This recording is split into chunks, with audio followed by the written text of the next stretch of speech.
Alright, so I think I kind of figured out what all these dip switches do on this Corso Motion 2.0 sequencer.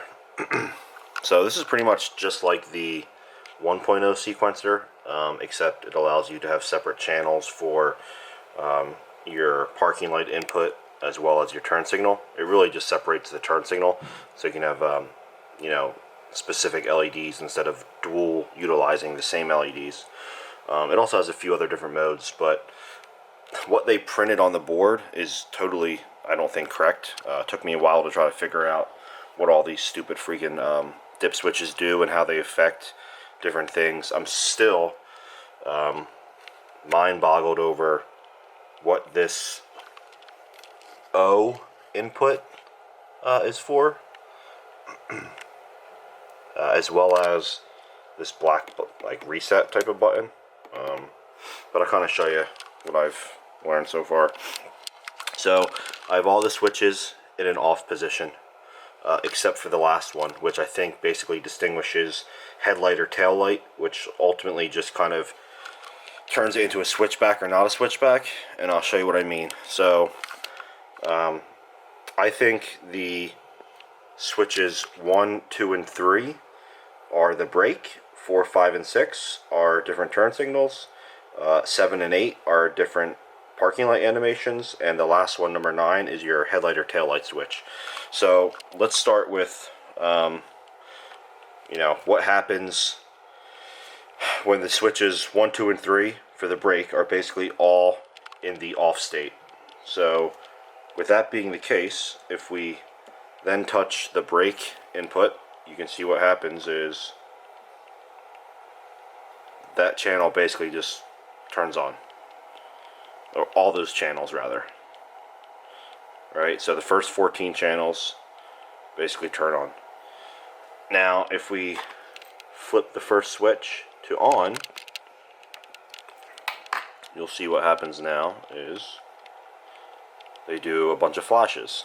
So you can actually adjust the what they call pulses. So if we turn that all the way to the left, you'll see they should be very quick now. Yeah, so that's basically dip switch 1 is your brake strobe, and then you can adjust the speed of that. Now let's put that dip switch back, and let's do dip switch 2, which is, I think, let's see.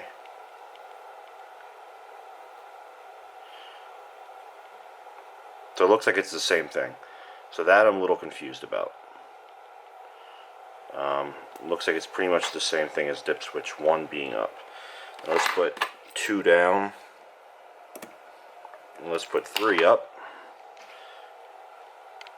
And here's where you get, it turns on solid, and then it kind of does a weird like pulse. And again, you can adjust that. So let's trigger that back on again. And now if we adjust the pulse potentiometer, see there it's on a slow pulse, and there it's on a fast pulse. So brake switch 3 I think is definitely just for pulsing. So you can combine them. So let's do 2 and 3, which was the strobe and the pulse, or what they call the pulse and the flow.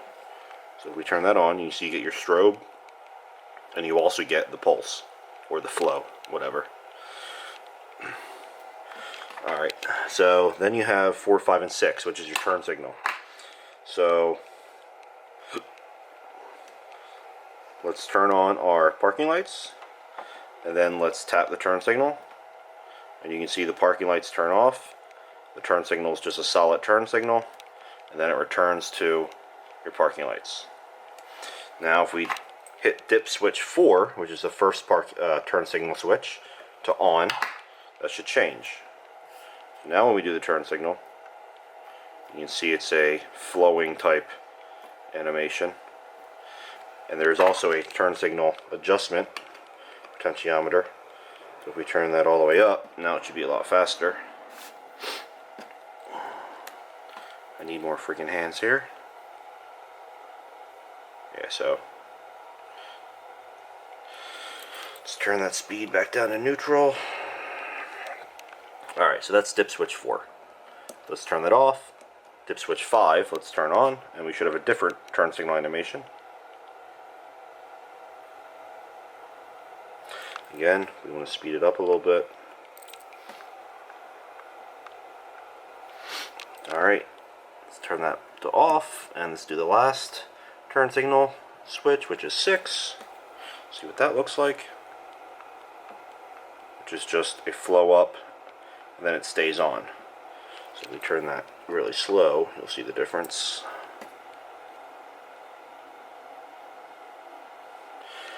Alright, let's turn that off. So now we're back to a basic turn signal. Nothing's on for that. Let's confirm. Normal solid turn signal. Alright, so now we have 7 and 8, which are the parking light inputs. So right now, it's just a normal parking light animation. They all turn on at once. Alright, so if we now turn number 7 to on, what happens is you get this kind of flowy animation. If we turn 7 off, let's turn 8 on, you get a different animation.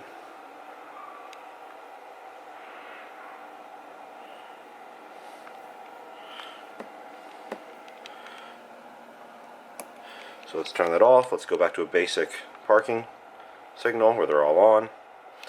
And so what's interesting is if I turn the last switch, number 9, from the on position, which I believe is basically switchback or headlight mode, again, when it's on and you touch the turn signal, your original channels go out and then they come back on.